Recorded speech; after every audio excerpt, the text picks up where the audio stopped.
10 years ago, when I moved to New York, all of a sudden I didn't have a job. I went into the local bookstore and I asked her for a job. I said, I think I could help you with your business. I can write. I might be able to help you with some of your social media. And I think this place could use a little fluffing up. And I would love for you to be considered, for me to be considered. And she said, well, I have no interest in having anybody work here.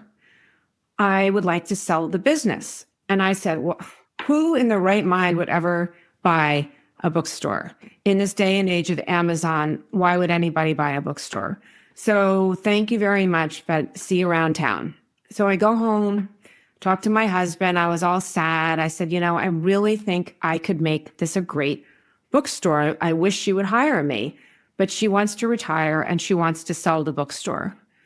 And he said, well, why don't you buy the bookstore? And I said, I don't know how to run a bookstore. Are you kidding me? I mean, I can barely manage my iPhone. How can I run a bookstore? So to make a long story short, I thought, you know what? What's the worst that could possibly happen? We buy the bookstore, we flip the inventory, we give it a fluff up, and if we fail, we fail.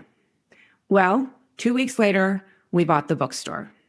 And I was scared to death. I had no idea what I was doing, literally no idea. We bought the bookstore, we moved, we took about 2 or 3 months and we cleaned out most of her inventory.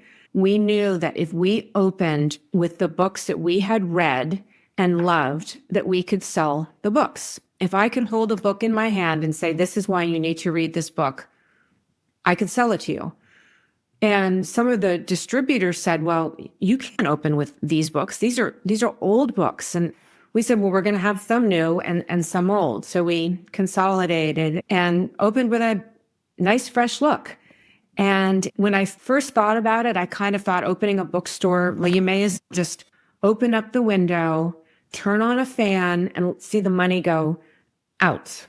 And it has not been the case. We are a thriving part of this community. So back to your original question, it was definitely a leap off of a cliff. I had no idea, but we knew we had a passion for books. We knew we loved it, and we decided to go for it. And we're still here 9 years later, going strong with thousands of followers and lots of other things we can talk about.